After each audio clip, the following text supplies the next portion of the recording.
Ei, tudo bem? Eu sou a Cristal Veloso e hoje eu quero falar com você sobre uma situação que alguns colegas colocam para mim com relação ao repertório que eles oferecem na sala de aula. Quer dizer, vão dar aula de educação musical na escola, principalmente para os alunos mais velhos, para aquele pessoal que está no finzinho do Fundamental 2 ou então no ensino médio, e aí tem uma dificuldade de se trabalhar repertório. Essa dificuldade não é a mesma quando a gente trabalha com crianças pequenas, porque as crianças, quando elas são pequenas, elas têm uma abertura, né, para receber as coisas novas com muita alegria, com muita curiosidade. Elas não têm ainda uma opinião formada sobre tudo, né? Como dizia nosso amigo Raul Seixas, né, do que ter aquela velha opinião formada sobre tudo. Essa velha opinião a gente começa a adquirir numa determinada fase da vida. E às vezes, quando a gente vai trabalhar com os adolescentes, principalmente, eles já têm aquela coisa, professora, mas você vai dar essa música, mas a gente vai cantar essa música, ou a gente vai tocar esta música. Sempre tem uma crítica. Agora, se a gente tem um repertório que eles curtem, que eles conhecem, o que está na mídia, então aí fica mais fácil. Não, vamos cantar essa música porque essa música é legal e tal. Então, uma das coisas mais importantes que a gente tem na educação musical, uma das funções mais importantes da educação musical é justamente ampliar esse repertório dos alunos, fazer com que eles tenham acesso a músicas que eles normalmente não ouvem no rádio ou na televisão. Infelizmente, né, esse tipo de atividade, muitos professores deixam de lado porque não querem enfrentar essa resistência. Então, o aluno está lá na escola, já tem que dar aula de uma disciplina que não é muito valorizada. Eu ainda vou entrar na sala de aula e vou dar uma música que eles não gostam, que eles não conhecem. Claro, eu acho que existe uma estratégia que é muito válida, e eu não estou criticando, não estou fazendo uma crítica aqui, estou dizendo que existe uma estratégia válida sim, para a gente trazer o aluno para a gente ganhar confiança, ganhar admiração, ganhar a cumplicidade do aluno com o trabalho que a gente está desenvolvendo. É super legal você oferecer de presente canções que eles gostem de ouvir. E até é importante, porque você tem que ouvir o que os seus alunos estão escutando, aquilo que tem a ver com eles, aquilo que fala da sua sensação, dos seus sentimentos, ou melhor, daquilo que o representa. Então é importante que a gente ouça o que os alunos têm para mostrar para a gente. Então, eu sempre gosto de perguntar que tipo de música que vocês estão ouvindo, quem é o compositor que vocês gostam, ou quem é o intérprete que vocês gostam, o que vocês estão ouvindo em casa, o que vocês ouvem no baile, o que vocês ouvem na balada, o que vocês estão escutando. É importante a gente saber, mesmo porque a música tem uma função muito importante na juventude, que é de representar, né? A gente tem os nossos músicos, os nossos artistas. Na juventude, eles nos representam de uma forma muito forte, né? Eu mesma tenho uma filha adolescente que gosta muito de música, que ouve música o dia inteiro e que me apresenta muitos intérpretes, muitos músicos diferentes. E uma coisa que eu acho que é muito legal é que ela é muito eclética, ela ouve um pouco de tudo, né? Então, eu acho que é importante a gente chegar na aula e ouvir realmente o que os alunos têm para nos mostrar, para nos apresentar, porque é uma forma da gente conhecer melhor os alunos e também de se conectar com eles.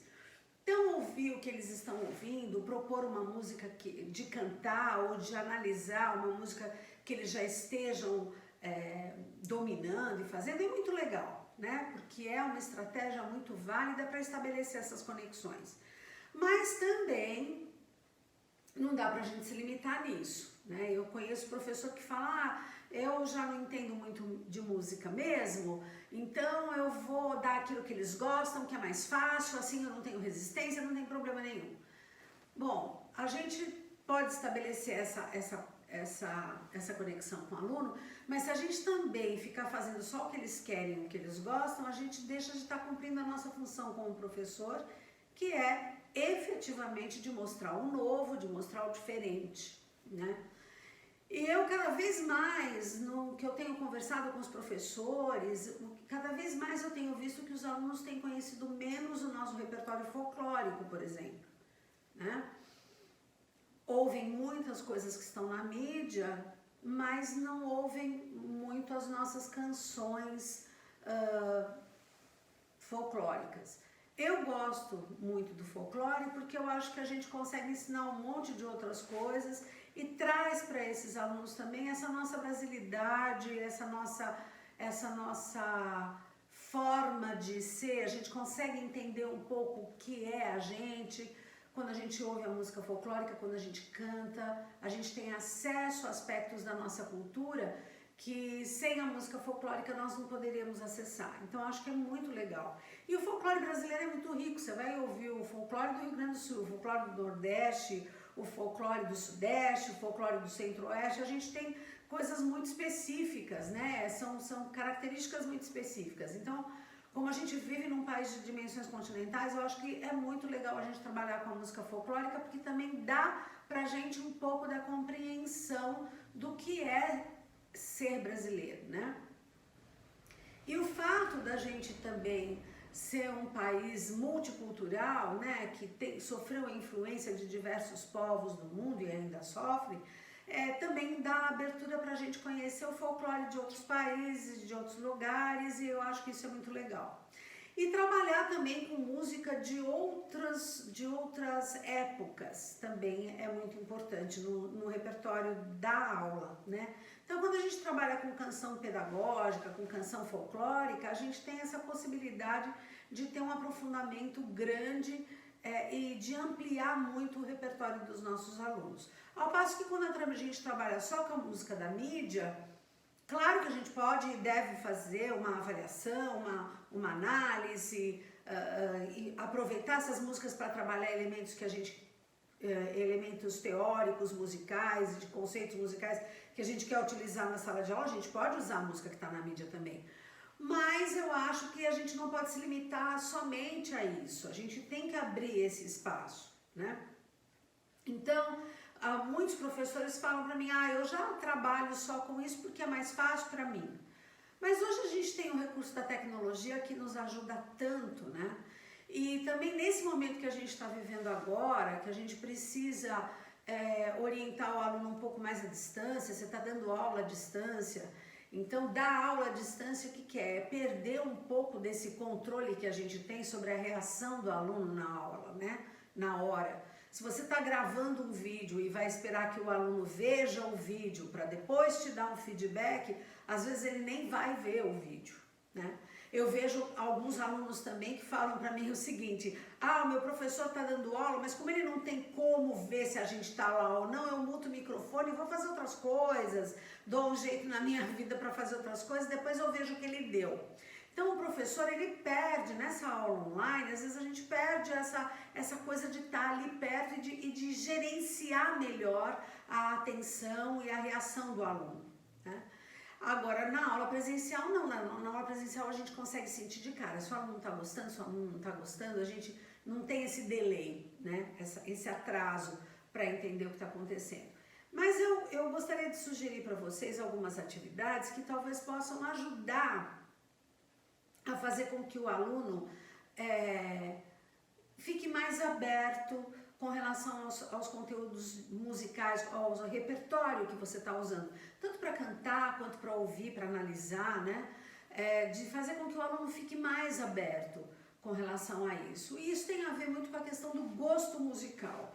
Normalmente o aluno fala assim, meu gosto musical é completamente diferente do seu, a gente gosta de ouvir outras coisas, o que você traz às vezes para a aula é muito chato, né? Porque a gente tem que ouvir música, é uma coisa muito, muito engraçada hoje em dia, né? Porque as pessoas, como a música virou meio que fundo, pano de fundo para as coisas, então você cozinha ouvindo música, os alunos estudam ouvindo música, dirige ouvindo música.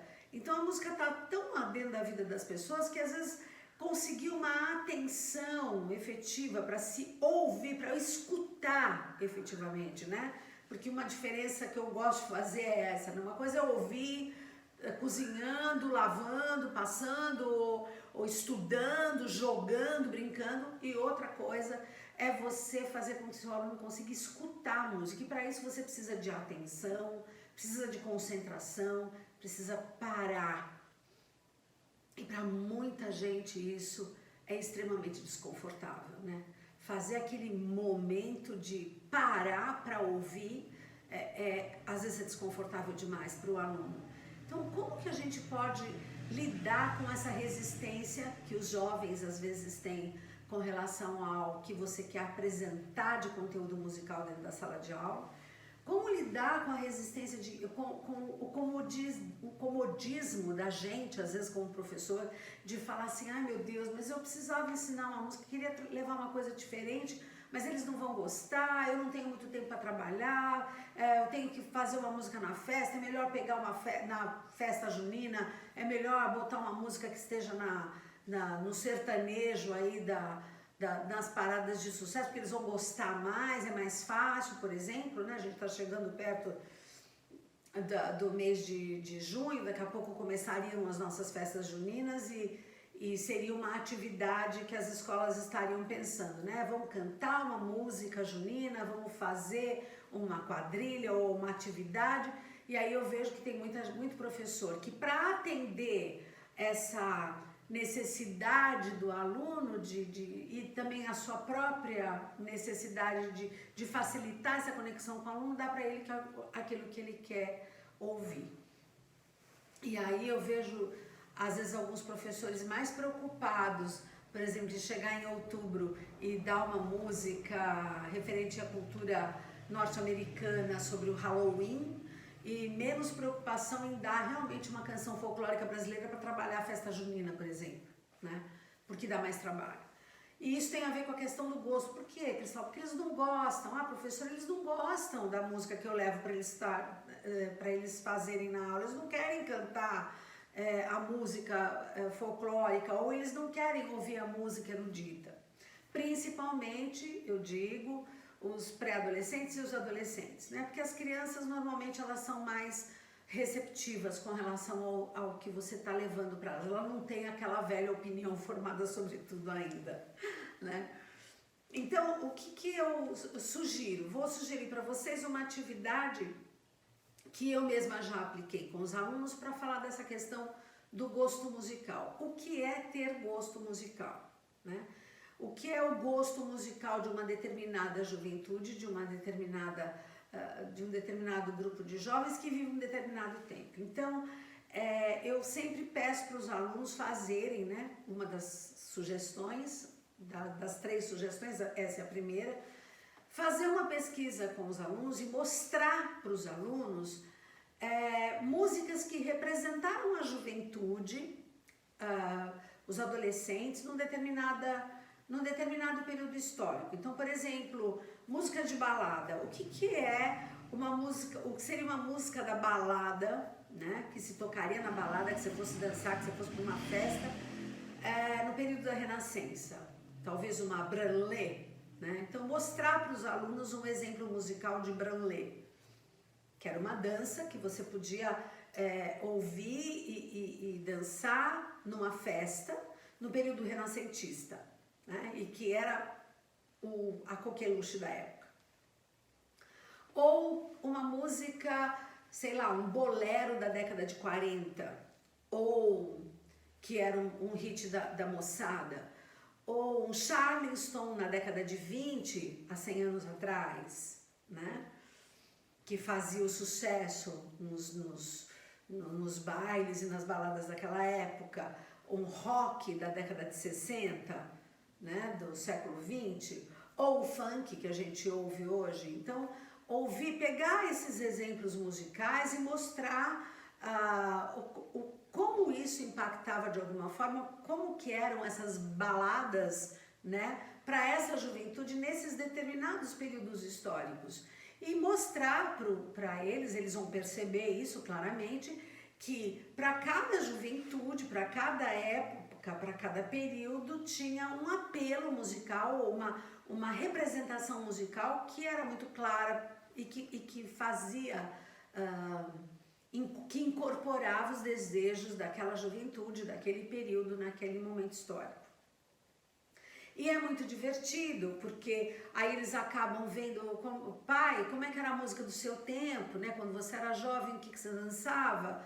Vô, quando você era jovem, o que você dançava, o que você escolhia, o que você escutava? Isso vai trazendo para os alunos essa reflexão com relação à própria condição da juventude, né? Do que é ser jovem, e o que as pessoas ouvem nesses diferentes períodos históricos, né? E que tinham a ver com os jovens daqueles períodos. Então, eu acho que isso é uma pesquisa muito interessante de se fazer com os alunos. Você pode pedir para eles fazerem, ou você mesmo pode fazer e levantar esses períodos e levantar esses exemplos e mostrar para os alunos na sala. E a partir daí, fazer a reflexão do que é ser jovem e do que é gosto musical para cada uma dessas gerações. Ou, se você preferir, você pode pegar músicas todas de agora, por exemplo, e fazer uma pesquisa com os alunos. Eu sei que tem na internet a possibilidade de você acessar umas rádios, de uma rádio de cada país diferente, você é capaz de ouvir o que eles estão ouvindo, e aí você pensar assim, o que se ouve no Japão, né? Que se ouve no Oriente Médio, o que se ouve na América Latina, o que se ouve no Brasil, o que se ouve na Europa, e a gente pegar todos esses exemplos e começar a entender as influências que existem dentro de cada cultura diferente. Tem uma música que pode até ser parecida, mas que traz elementos da sua própria cultura. Então você pega um rock ou uma música pop do Oriente Médio e pega uma música pop da Ásia, uma música pop da Europa, uma música pop da América Latina, uma música pop brasileira, e a gente mostra esses exemplos para eles, e aí a gente vai perguntar com relação ao gosto musical novamente, o que é melhor, o que não é, o que você gosta mais, o que você gosta menos, o que tem a ver, mas o que tem em comum e o que tem diferente nessas músicas que você está ouvindo. Então isso também é muito legal, é uma forma de mostrar para o aluno que o gosto musical ele tem a ver também com o período que você vive, o período histórico que você está vivendo, e ao mesmo tempo com a região em que você se encontra no planeta, né? Onde é que você vive, em que mundo que você vive, em que país você vive, quais são as suas influências. Então é legal mostrar isso também, porque aí tem essa coisa da contemporaneidade, de todos os jovens do mundo estão ouvindo coisas mais ou menos. Tudo bem que a gente tem uma coisa parecida, mas assim, cada lugar tem a sua característica, e trazer isso também é no mínimo curioso, né, para os alunos ouvirem, e da gente falar dessa questão do gosto musical. E também tem uma outra atividade, talvez uma terceira forma de abordar isso, seja pegar, por exemplo, o Brasil, como eu disse, que é um país de dimensões continentais. De repente, como é que é a música que mais se ouve lá nas rádios no Rio de Janeiro, né? Então a gente tem o tal do funk carioca, que se ouve muito, mas eu também tenho conhecimento que na Bahia se ouve um outro tipo de música, que não é tanto funk, é outra coisa que se ouve lá. E o que está se ouvindo no Sul, o que está se ouvindo no Centro-Oeste, o que está se ouvindo no Sudeste, e a gente observar essas diferentes manifestações musicais contemporâneas dentro de um mesmo país, e que tem, em cada região, tem um gosto diferente, né? Um gosto musical que se revela de uma forma mais intensa. Então acho que é legal trazer esse tipo de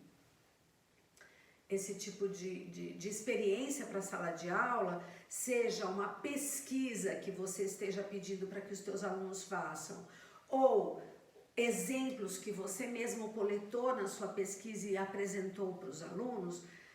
E a partir disso, você consegue justificar para o aluno e trazer para o aluno que existe um universo imenso de de coisas que a gente tem que ouvir, que a gente pode ouvir, e que muitas delas vão ter a ver com a gente, que a gente vai gostar muito delas, outras não, né? E que o gosto musical, aquilo que a gente acha que é o gosto, ele sofre a influência, o nosso gosto musical, ele sofre a influência de vários aspectos. Ele sofre a influência do período histórico em que a gente está vivendo.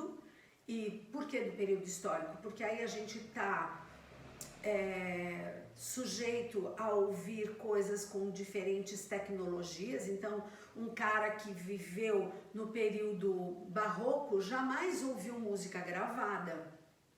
Ele só ouviu música ao vivo, né? O cara, nesse período, por exemplo, da história, não se tinha o recurso de gravação. Como é que as pessoas faziam para ouvir música, né? Então, qual era a relação que as pessoas tinham com música? Se hoje você ouve música lavando, passando, cozinhando, estudando, dirigindo, caminhando, correndo, na academia, nadando, naquele período você não ouvia música a não ser que você tocasse ou que você visse alguém tocando ou cantando música para você.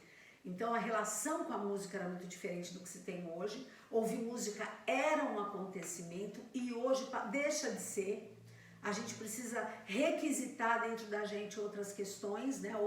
Uma disciplina para se ouvir música, que é se abster das outras coisas e ouvir música efetivamente. Escutar música é muito diferente de simplesmente ouvir, né? E se a gente for falar disso no período barroco, talvez ouvir e escutar poderiam ser sinônimos, mas hoje pra gente já não, porque você ouve, mas não está escutando, não está processando.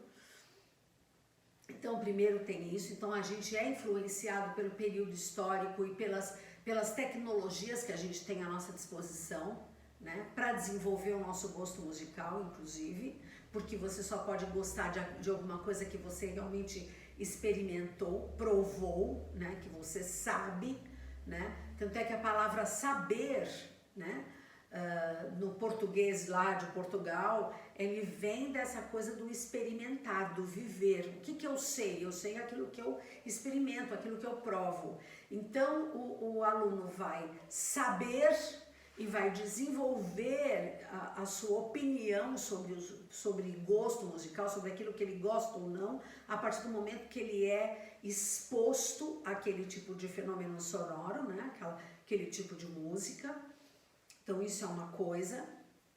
Outra coisa que é legal, além do período histórico, a gente também é influenciado pelo local onde a gente vive. Então nós, como brasileiros que ouvimos o samba, que ouvimos o pagode, a gente tem essa coisa dentro da gente, a gente tem uma predisposição, né, até maior de estar ouvindo esse tipo de ritmo, de se identificar com ele. Então a gente pode até falar no Brasil, eu não gosto muito de samba. Aí vai morar um tempo fora do Brasil, quando ouve samba se arrepia inteiro, por que será? Né? Se aqui nem gostava tanto, mas porque tem essa coisa da memória, da brasilidade, do pertencer a algum lugar. Então a música também faz isso com a gente, de trazer a gente para um lugar, para o nosso lugar, né? Onde a gente se identifica, então ela nos representa de alguma forma.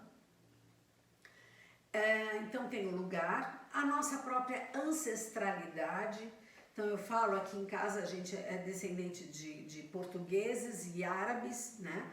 E aí quando a gente ouve música árabe, dá um arrepio. Quando a gente ouve música portuguesa, a gente ouve, né? E é um arrepio bom, aquela coisa de que eu falo que é o sangue que grita, né? Quando eu falo, nossa, o meu sangue está gritando, porque tem a ver com a minha ancestralidade, com aquilo que me compõe como pessoa, né? Então, já falei do lugar, do período histórico, da sua ancestralidade, daquilo que você conhece. Então a gente tem uma tendência maior, né, a gostar das coisas que são mais comuns pra gente. O cérebro, inclusive, ele é assim, né? O cérebro é um menino mimado que gosta de antever as coisas, de prever, de terminar. É como se a gente estivesse fazendo sempre joguinhos de quebra-cabeça. Então Quando você conhece a imagem, fica mais fácil de você juntar as peças. E com música é a mesma coisa, você tem aquelas referências e quando você ouve aquilo se acomoda em você e você tem aquela sensação de prazer ao ouvir algo que você entende mais. Então, o gosto musical, quando a gente faz esse tipo de atividade, a gente acaba mostrando para o aluno o quê? Que não existe um gosto musical ruim ou um gosto musical bom. O que existe é a gente identificar coisas que nos representam e que são mais próximas da nossa cultura e coisas que não nos representam, que não tem muito a ver com a gente, e por isso talvez eu tenha uma dificuldade maior em digerir. Mas isso não significa que aquilo deva ser desprezado por mim. Na verdade, quando a gente trabalha com essa coisa do gosto musical, de ouvir, de analisar músicas de diferentes culturas, de diferentes épocas, né? E de diferentes matizes, porque de repente eu posso estar trabalhando com música erudita, com música popular, né? Às vezes os alunos têm uma coisa assim, eu não gosto muito dessa música erudita, ela é chata, né? Música erudita é chata, mas chato por quê? O que você não gosta? Aí você já ouviu o quê? Quanto que você já ouviu? Aí você começa a colocar trechos e depois a mostrar a peça inteira e aí falando e ele começa identificando aqueles conceitos que você falou de forma, talvez, de consegue identificar uma frase, um motivo, um tema, e aí o aluno começa a ouvir e se apaixona por aquilo porque está compreendendo, porque está conseguindo estabelecer uma conexão. Então, o gosto musical, ele é afetado por essas coisas e por outras ainda, né? Mas basicamente por isso, pela sua exposição àquilo, pela sua ancestralidade, pelo local que você vive, pelo período histórico em que você está, pela sua condição social, inclusive, né? Porque a gente tem isso também, de você vai falar de música brasileira, a gente tem uma quantidade de músicas muito diferentes e que estão ligadas a agrupamentos sociais. Então é importante que a gente saiba disso, porque a música ela sempre representa, ela dá som, né, e corpo às nossas emoções, a nossa visão de mundo. E quando a gente leva isso para os alunos e começa a mostrar essas coisas, eles passam a ter mais curiosidade do que preconceito, né? Porque às vezes você fala, essa música é ruim, essa música é muito chata, essa música, mas você conhece, você já ouviu falar? Não, mas se eu não conheço, eu já fecho a porta. E aí quando a gente começa a trabalhar com o aluno essas possibilidades que eu dei aqui, essas 3 possibilidades, você começa a ampliar esse repertório e eles começam a ficar mais curiosos. E aí, com isso, você abre uma janela para levar um repertório que por eles não é muito conhecido. Então, eu sempre falo para os alunos isso, né?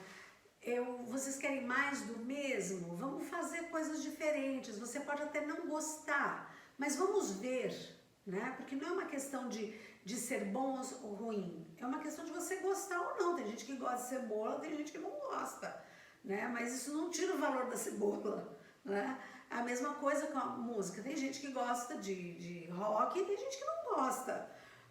Mas isso não tira o valor do rock como uma expressão musical genuína, que tem uma alta representatividade, que movimenta muitas cabeças e muitas emoções. Então acho que vale a pena a gente olhar para isso.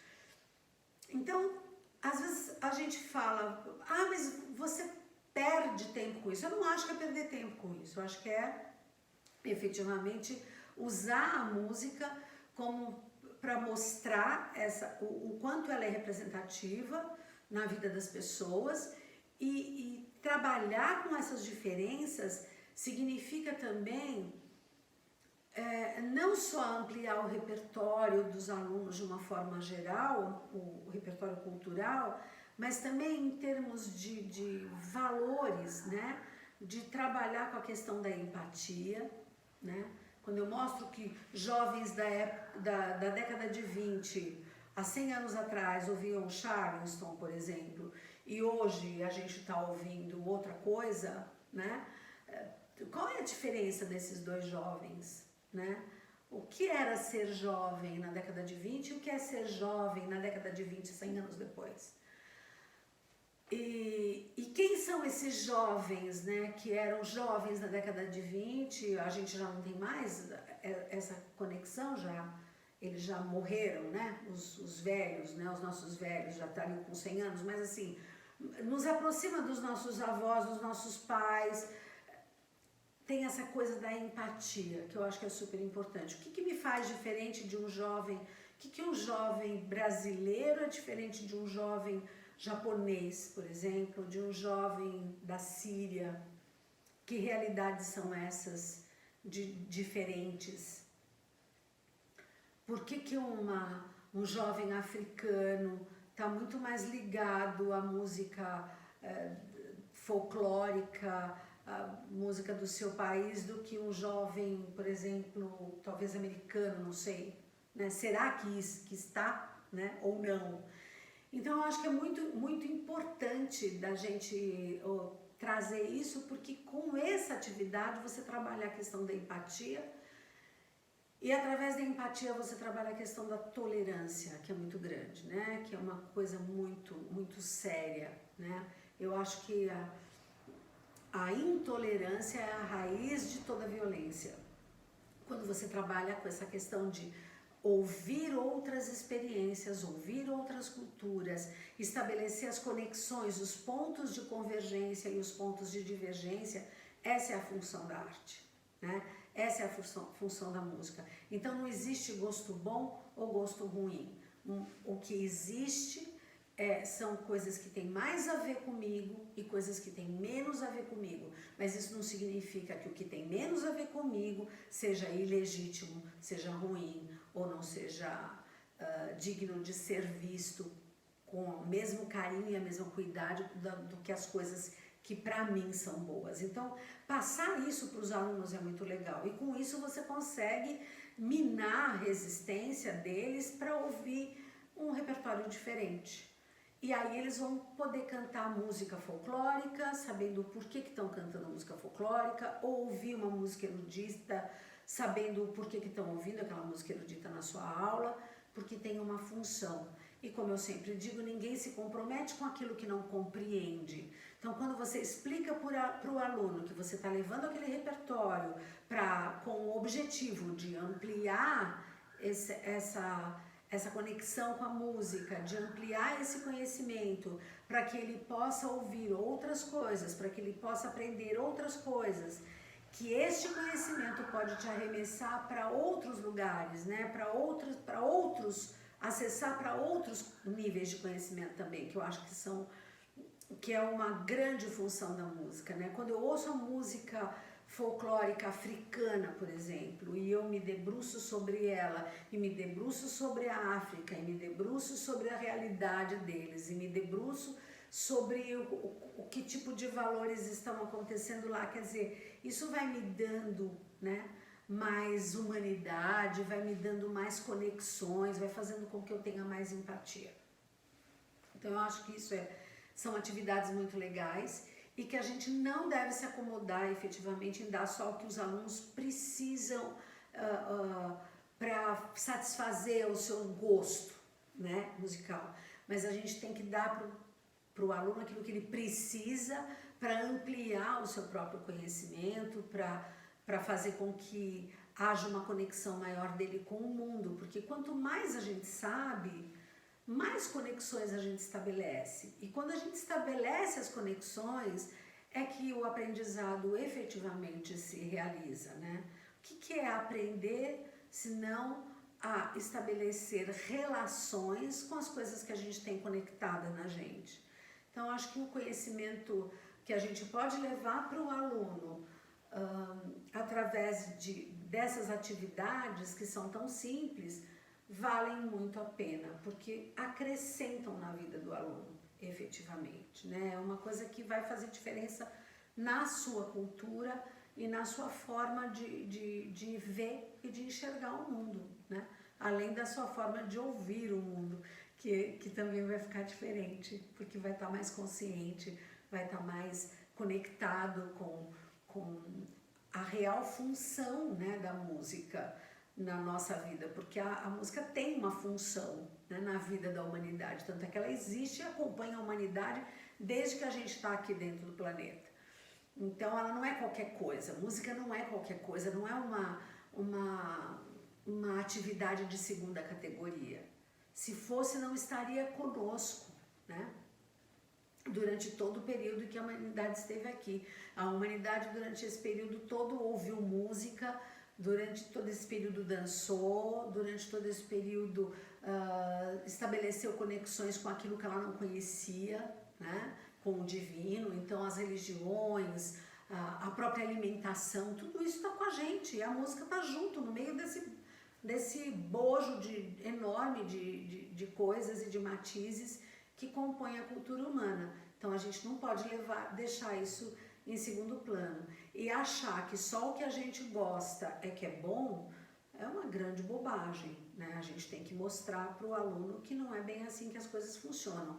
E que também nós, professores, não estamos lá só para agradá-lo. Se a gente agradar, ótimo, é maravilhoso, mas que a gente tem uma função. E a função é de realmente ensinar e de provocá-lo para que ele possa estabelecer uma relação com esse mundo de uma forma diferente. Então, acho que é muito legal essas 3 atividades. Eu espero que você tenha gostado, que você curta, que você possa aproveitá-las na sua aula, seja ela presencial ou seja uma aula à distância, porque você pode propor para que os alunos façam essas pesquisas e depois vocês conversem a respeito disso. São as atividades de apreciação musical que são muito úteis também e que podem te preparar, por exemplo, para depois vocês apresentarem uma música folclórica brasileira ou folclórica de outro país, ou até mesmo de música erudita, de diferentes períodos históricos, com diferentes agrupamentos. Então, acho que é um trabalho muito legal para preparar o seu aluno para receber as coisas maravilhosas que você tem para ensinar para ele sobre música. Então, eu acho que essa é uma atividade que vale muito a pena, e eu fiz muito dessas atividades com os meus alunos num período em que, às vezes, quando eu comecei a fazer, era mais difícil do que é hoje, porque a gente não tinha o YouTube com tantos exemplos musicais para olhar e um celular para poder levar para a sala de aula para mostrar, né?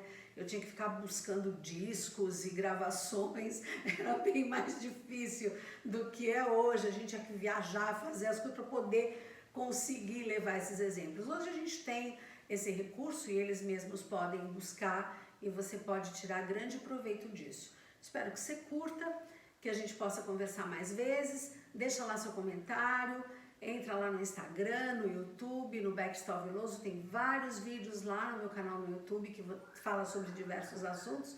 E eu espero estar contribuindo de alguma forma para que você aprenda um pouquinho mais sobre educação musical e principalmente para você, professor, que eu possa estar contribuindo para que você entre na sala mais seguro, mais feliz e mais afim ainda de aprender sobre música para poder ensinar. Eu vejo vocês no próximo vídeo. Tchau!